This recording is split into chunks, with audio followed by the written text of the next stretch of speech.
Bonjour, dans cette vidéo, nous allons voir comment repérer un point dans un plan, c'est-à-dire dans un repère orthogonal. Alors avant de parler de repère orthogonal, petit rappel sur la droite graduée, on repère un point grâce à son abscisse. Il est ici le point A, il a comme abscisse -2. On peut dire que la droite, finalement, c'est un axe, c'est l'axe des abscisses, puisqu'on lie toutes les abscisses des points. Un repère orthogonal du plan est constitué de deux droites qui sont graduées, qu'on appelle axes, qui ont la même origine et qui sont perpendiculaires. Pour construire mon repère orthogonal, je vais donc tracer une autre droite graduée, perpendiculaire à ma première horizontale, qui était l'axe des abscisses, et cette droite graduée aura la même origine ici, le point O d'abscisse 0. Cet axe vertical et perpendiculaire à l'axe des abscisses s'appelle l'axe des ordonnées.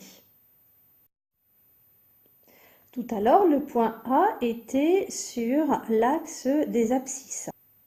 Maintenant, j'ai placé un point A ici. Tous les points peuvent être sur le plan représenté par le repère orthogonal.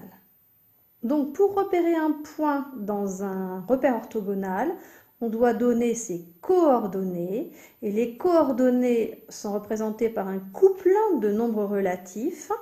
On donne en premier son abscisse et en deuxième son ordonnée.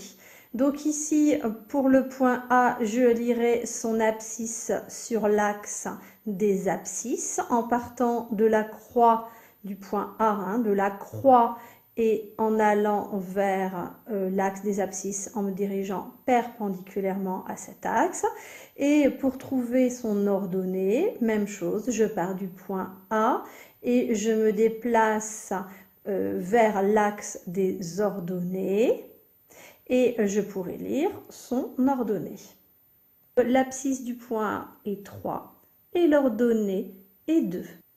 Je note d'abord la lettre en majuscule. J'ouvre une parenthèse, vous voyez, c'est ce que j'ai noté ici, le point, c'est-à-dire A, j'ouvre une parenthèse, je vais donner son abscisse, mettre un point-virgule, donner son ordonnée et fermer la parenthèse. Donc l'abscisse, on a vu, c'est 3, je mets un point-virgule, l'ordonnée, c'est 2, j'écris donc 2 et je ferme la parenthèse.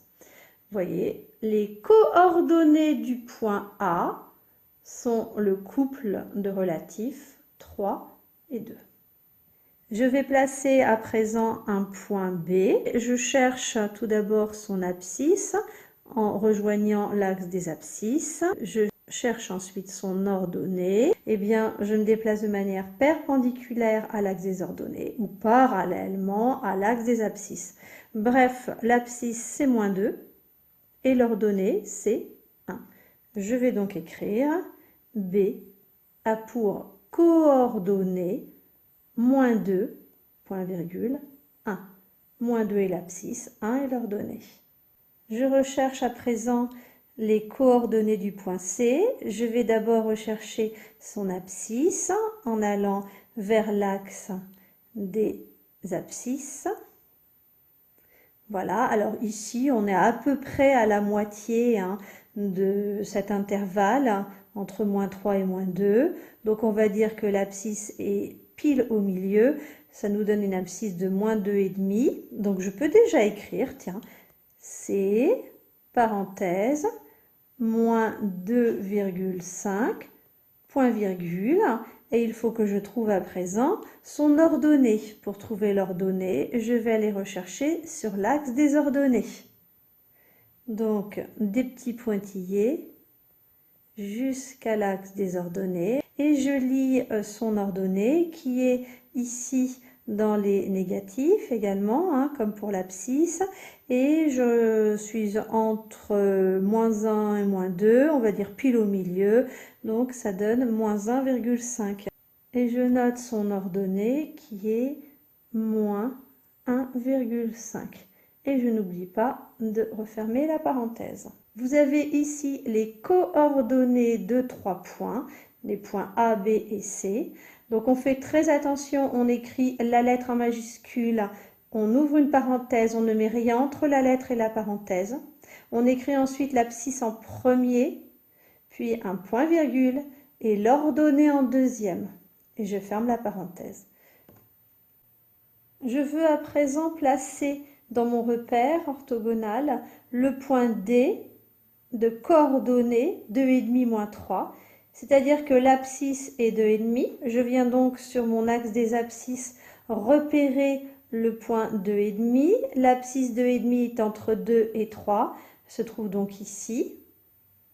Et l'ordonnée est moins 3, donc je suis dans les négatifs sur l'axe des ordonnées, c'est-à-dire sur cette partie-là de la droite. Moins 3 est ici. Donc, je sais que le point va être à l'intersection des deux segments verts que j'ai fait jusqu'à présent, entre 2,5 et moins 3. Mon point D va venir par ici. Et voilà, le point D est donc ici, avec une abscisse de 2,5 et une ordonnée de moins 3.